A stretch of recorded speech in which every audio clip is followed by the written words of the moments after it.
What was that? Well, that was my attempt at psyching myself up, because we don't just have a 1 month of tops and bottoms to do. No. We have 2 months of tops and bottoms to do. Which means that I have 2 months worth of maths to do. Get it? Because we know how much I love that. You just do the intro and get it over with.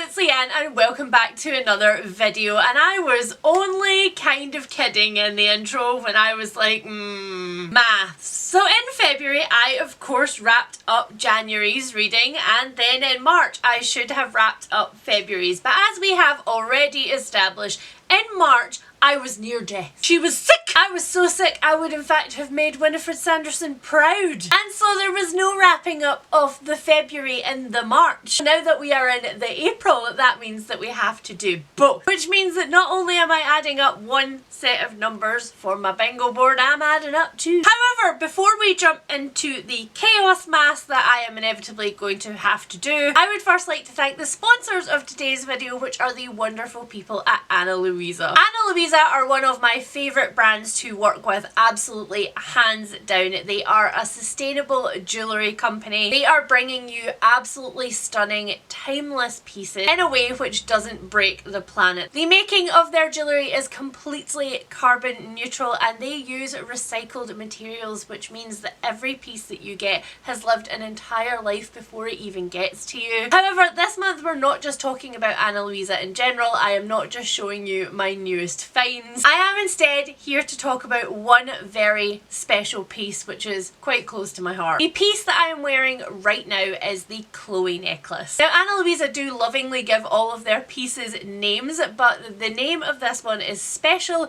because Chloe refers to Chloe Rose, who is the necklace's designer. And as you can see, this piece is just a little bit special. It is not just a beautiful coin necklace, but it is instead a flipping coin necklace. And Chloe's inspiration for designing this necklace was her own mental health. And any of you who have been around my channel for more than 5 minutes will know that I talk a lot about my own struggles with my mental health. I am a mental health advocate. I am incredibly outspoken about what it is to live with a difficult brain. When Chloe was creating this necklace, she was thinking about her own mental health, the way in which even in the best times in her life she was sitting there tense and poised and waiting for the next bad thing to happen. And Chloe knew that she wasn't alone in that. Lots of us feel that way. But in creating this necklace, Chloe's wish for us was that we could try and think the way that she is learning to think. Which is that, yes, today might be a bad day, but good days always follow. And I just think that that is a really necessary and beautiful message, because I have always said that mental health is like this,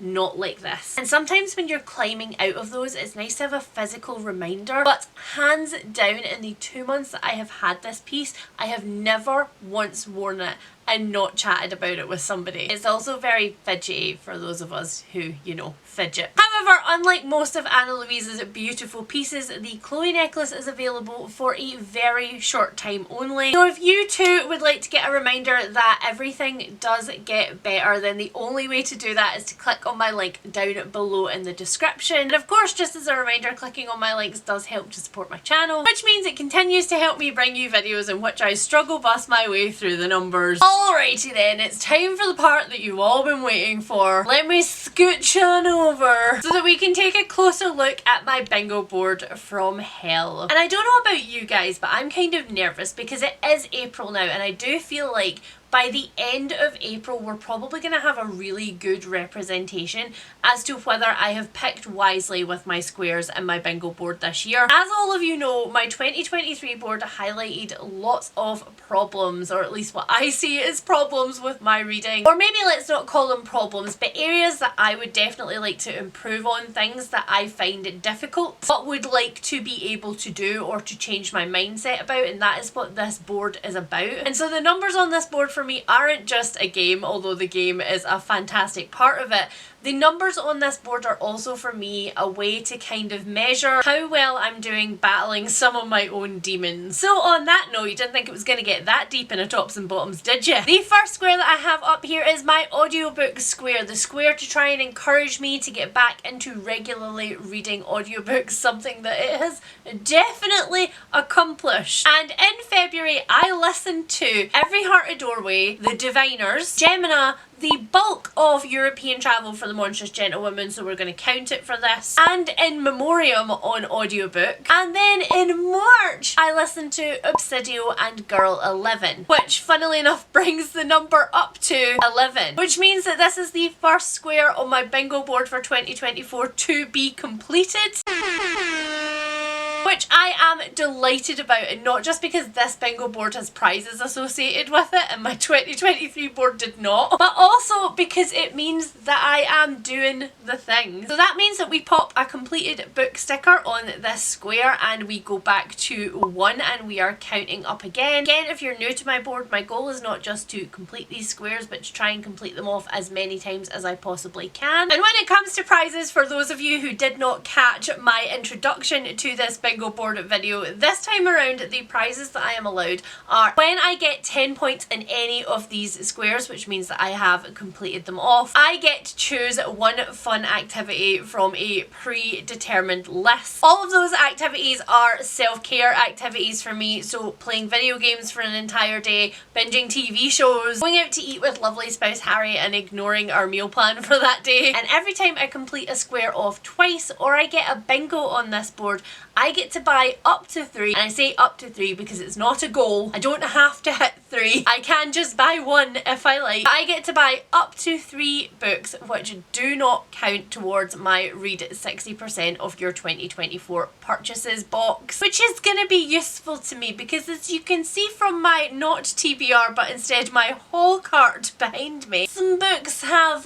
they've made their way into my house. So reaching that 60% is a little bit less attainable than it was before, which is, I suppose, as good a time as any to update you on my read 60% of my 2024 purchases square, the square that you are all highly anticipating an update on. Your favourite square, you little bunch of sadists, you. Anyway, we were sitting at 25%, but as I've said, quite a few books have made their way into my library since then, and they have gone on the list of my 2024 purchases. So in February I read Accountable, and in March I read Normal People. For February and March we have dropped from 25% to 18% because as more books come in, the percentage of books that are read goes down. But again, this square is a live square, it is influenced by my book buying, so I only have myself to blame. Next up we are looking at the 10 reread square, a square that I am finding tons of joy with in 2024. We were sitting at 2 in this box, and in February I reread Every Heart a Doorway, The Diviners, Gemini, Her Majesty's Royal Coven. I finished my reread of The Priory of the Orange Tree, so it's going on the month that I finished it, and The Lightning Thief, the first book in the Percy Jackson series. And then in March I finished my reread of the Illuminae Files by finishing off Obsidio. So that takes our total from 2 in this box to 9. We are so close. We are 1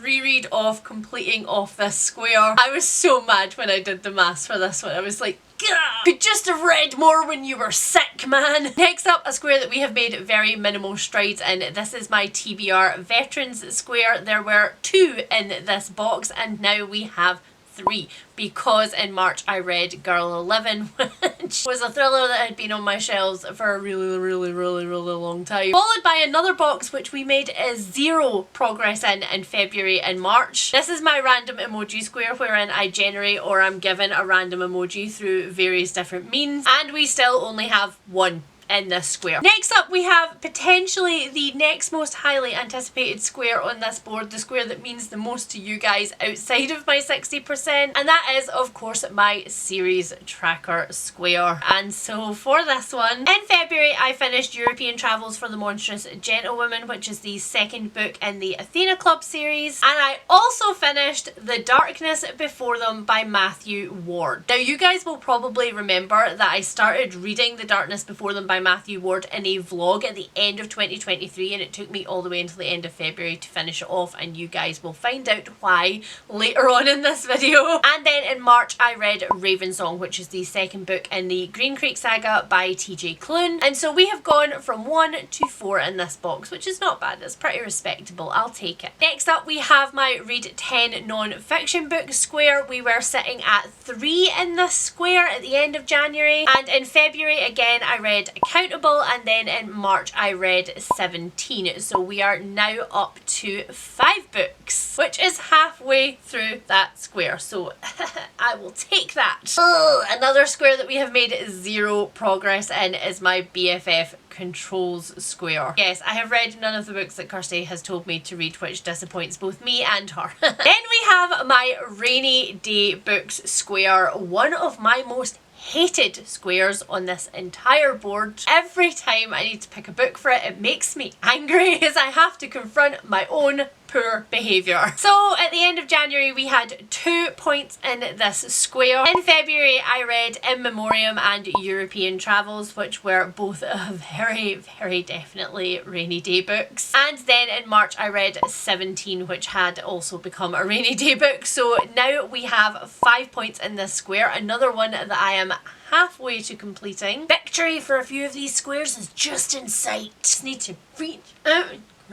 Alright, so bingo board updates out of the way. That does bring me to the actual tops and bottoms portion of this video. The part where I actually review the books that I read that were included on my bingo board. Again, this is only the second time I've updated my bingo boards in a tops and bottoms video, so we're still kind of on experimental ground here. And you guys can tell me in the comments below if you feel like this is working for you, if you are enjoying the updates at the start of the video, or if you would like them after all of the reviews. I am here not just to please myself, but also to please you. We are, however, going to start this tops and bottoms portion of the video with a bottom. A bottom which you probably now have questions about, and that is, of course, The Darkness Before Them by Matthew Ward. Like I said, I picked this book up for a vlog last year. I was doing a weekend readathon with my patrons. I read an entire other book, and then I picked this one up at the end. And I left that vlog with me almost exactly halfway through the book, and at the time I was like, yeah, I'm really enjoying it, and I don't anticipate that it's going to take me long before I finish it. Or fool me. Unfortunately, as I entered the like 2/3 point of this book,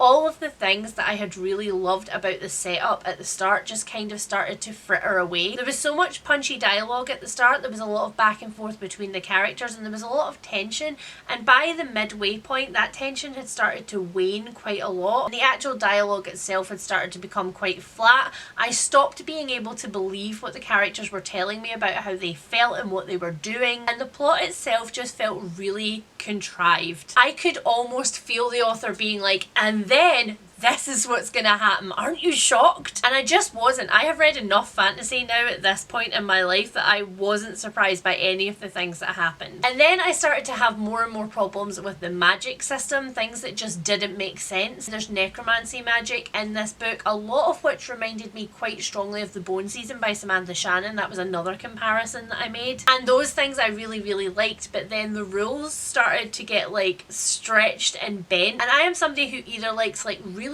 hard and fast rules for the magic in my fantasy series, or more kind of like nature and instinct based magics like we find in, say, Realm of the Elderlings. And so being told that this world has hard and fast rules, and then being told like, yeah, but then you can also do this thing, and oh, this person can sometimes do this thing, just felt like cheating. It felt like contrivance. So yeah, all in all, I was really disappointed in this one, and that's why it took me such a long time to finish it, because every time I picked it up I was like, ugh. But I guess we can just be happy that that is a series which is no longer on my series tracker. So when it comes to my tops for this video, I'm gonna go with one of the ones that could be predictably a top for me. You guys probably would have looked at it and gone, yeah, she's gonna love that. And that is Accountable by Dashka Slater. This is non-fiction, it's true crime. And this is the second book that I have read from Dashka Slater, which kind of comes under the banner of like true crime that is accessible for a YA audience. The first book that I read by Dashka Slater was The 57 Bus, about a non-binary teen who had had their tutu set alight on their journey home from school by some kids from another school, and the effects of that essentially tore the community apart. But this book was a really clever look at like the social circumstances that led to that moment, and it was just so ingeniously done that I was like, the second this author brings out anything else, I'ma grab it.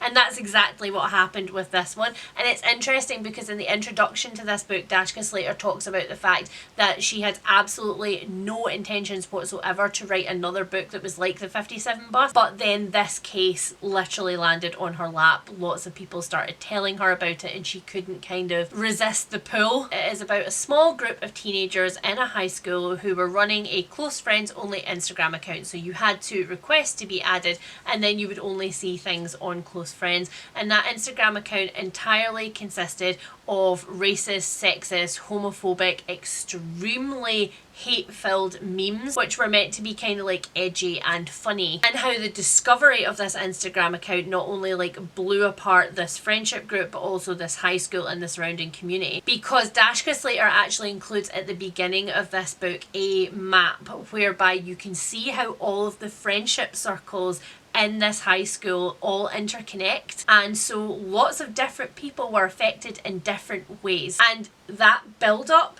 to the discovery of that account and knowing what happens afterwards, because you kind of know that there was a court case involved right from the very beginning, that build up was so sickening. It gave me so much anxiety. It made me feel awful. It was just so well written. It put me exactly in the situation, not only of the person who had actually started to run the account, but in the people who were being affected by it without even knowing that they were being affected by it. It's so hard to read about because in the direct aftermath of it, it is the realization for these teens, predominantly marginalized teens who are Black and queer and Asian, that they are not safe in their classrooms, but not only that they are not safe going forward in their classrooms because they are afraid every day of people taking pictures of them, of people taking things they say out of context, but also that they were never safe. It's like the removal of their previous safety. It's knowing that they have been sitting there just like living their lives and they are being like scrutinized and observed by these people,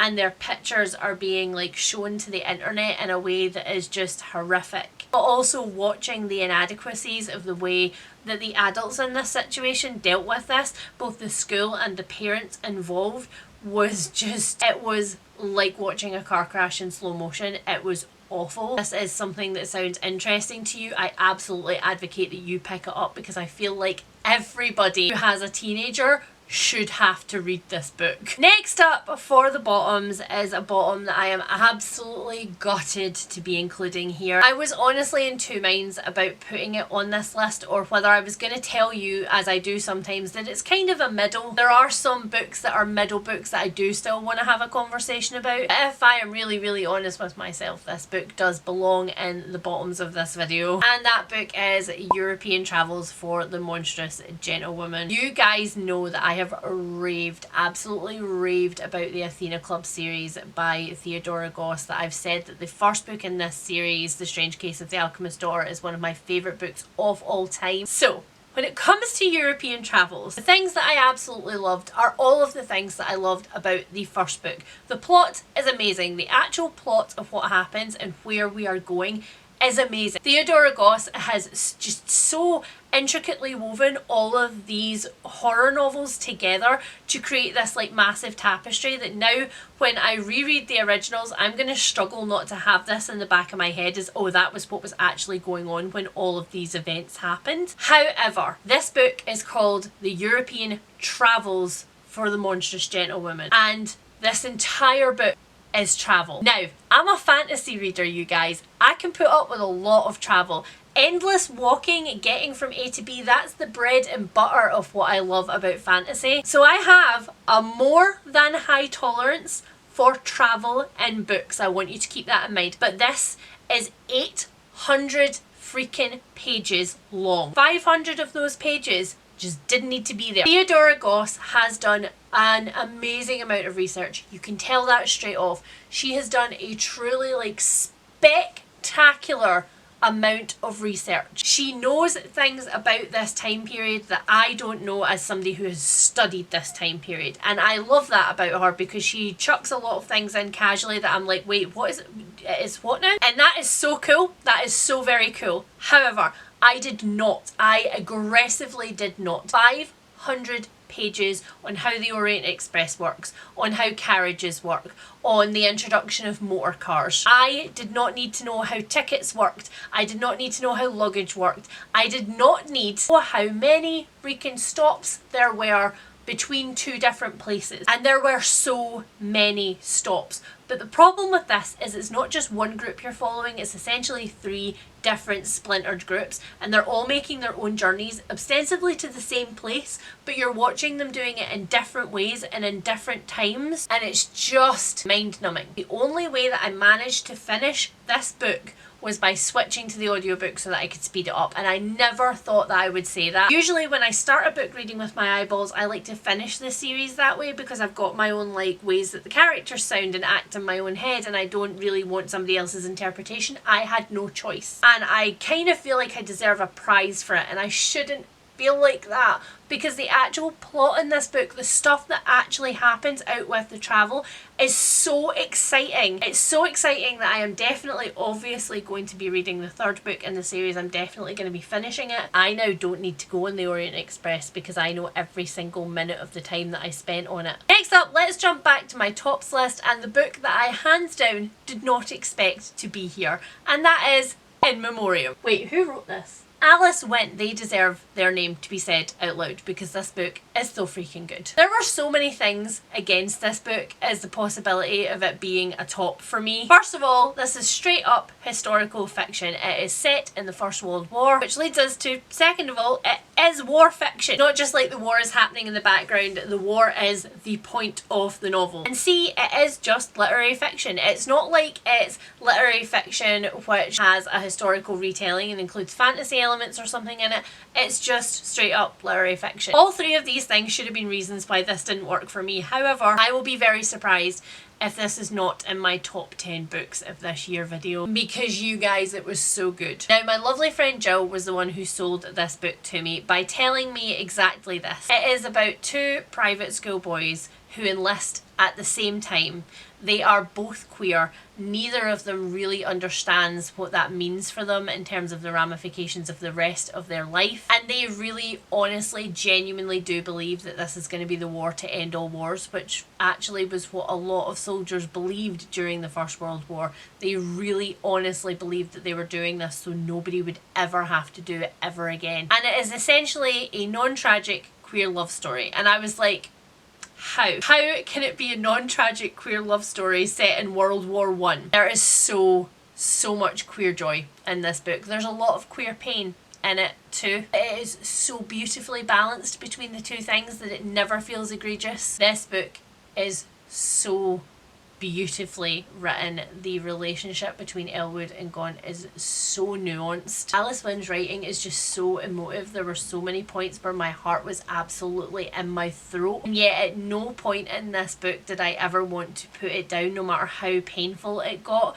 I wanted so badly, so badly for certain things to happen for these characters, and I'm so glad to say that most of the things that I wanted for them eventually did. This book is just so incredibly good, and the only tiny little quibbles that I had about it, which was the logistics of some of the smexy times that happened in here, felt kind of like, oh well, that's perhaps the lack of research or lack of knowledge on the part of the author rather than something that I'm going to blame the characters for. And it was enough that I was just kind of like, it's fine, I'll just like sweep that aside. This book might actually end up being one of my favourite queer stories of all time. That feels like a big thing to say, but I guarantee you when I check in at the end of the year it's probably not going to have changed. Okay, back to the bottom, and the next 2 books that I'm going to tell you about I am absolutely gutted to have to put here, because not only did I think that there was a good chance that I was going to love both of them, but both of them were actually picks for my Patreon book club, the Seance Society. First one was The Historian by Elizabeth Kostova, and the second one was Typolo Blue by James Cahill. And the reason that I'm lumping them together was not because both of them were picks for the book club. The reason that I am lumping them together is because they both suffered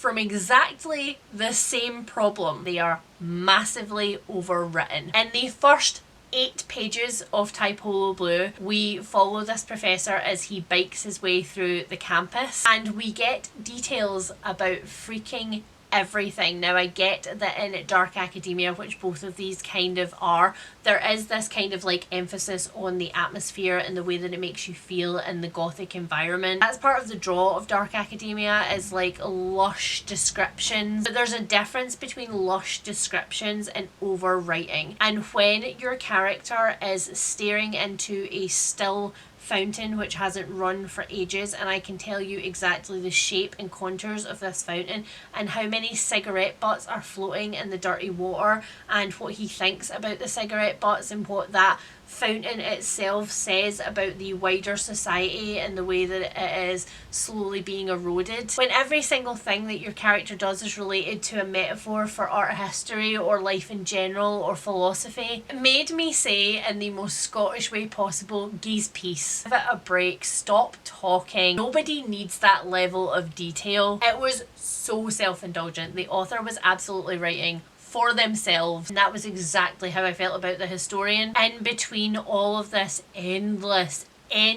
information that we are given about the history of Dracula and the history of what her dad is doing, and the flashbacks to her as a little kid with her dad doing ominous things that she didn't realise were ominous at the time. There is so much overwriting of what it's like to go through academic materials, all of the papers in his study, like her clothes when she was younger, the places they went when she was younger, and it was just tedious. Both of these absolutely bored the eyeballs out of my skull. I could feel the sand in my sockets when I rolled my eyes at the next paragraph of description. Too long, didn't read version. They last forever, nothing happens, but if you want exact descriptions of wood grain on tables, both of these books will serve. So the last top for this video is 17 by Jo Gibson. This is also non-fiction. This one is a memoir, and it is a memoir unlike anything that I've ever read before, really. Jo Gibson is actually a pseudonym for this author who wanted to be able to publish their experience anonymously, and I can completely understand why they might want to do that, because the subject that they are talking about is so incredibly taboo. And also, this one is a memoir of something that happened in the 90s, so the people who are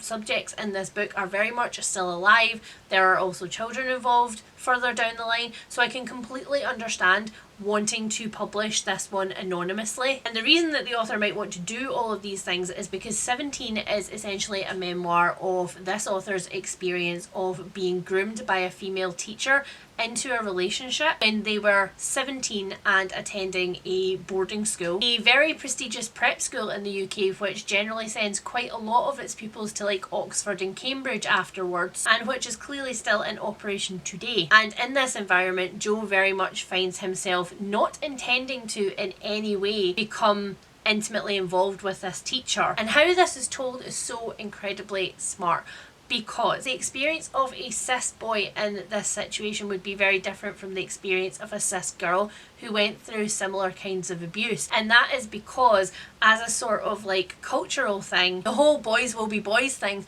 Jo and his friends talked about, oh, which teacher would you sleep with? Who's the sexiest teacher out of staff?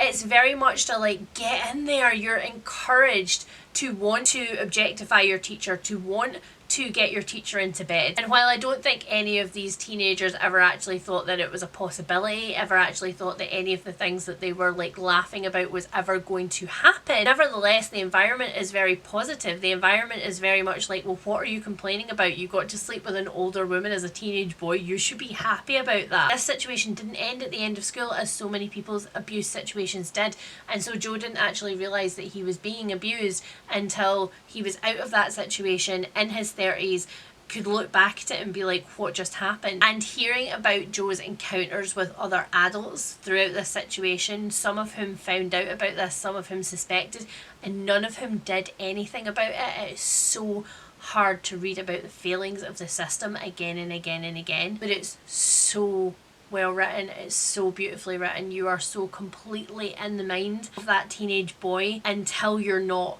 until there is like a couple of lines dropped from the narrator which makes you remember that the author is older now, that they have survived this, that they're on the other side of this, that this really happened. There is no like happy ending in this circumstance. The abuse isn't going to come to an end. It's one of those memoirs that kind of reminds you that like life is not a narrative from fiction. Things don't happen for a reason. Sometimes horrible things just happen, and finding meaning out of that, being able to find a purpose after that, is really only down to the strength and resources that you then have at your disposal, and some people don't have either of those things. It's just so good. It's such an incredibly good book. So yeah, although I absolutely 100% say that if anything I have said about this book interests you, pick it up because it's so good. I will also say that if any of the contents of this book sound like they might trigger you, please look after yourself. Don't pick it up when you're in a vulnerable place. So that is it, guys. We are at the end of my tops and bottoms for February and March. If you have got all of the way through this video, then leave me the bee emoji down below, because I do think I have been a busy bee in this video, giving you all of the bingo board updates and then all of the thoughts on the books that I read. As always, if you have read any of the books that I've talked about here today, then please tell me about them down below. And also, of course,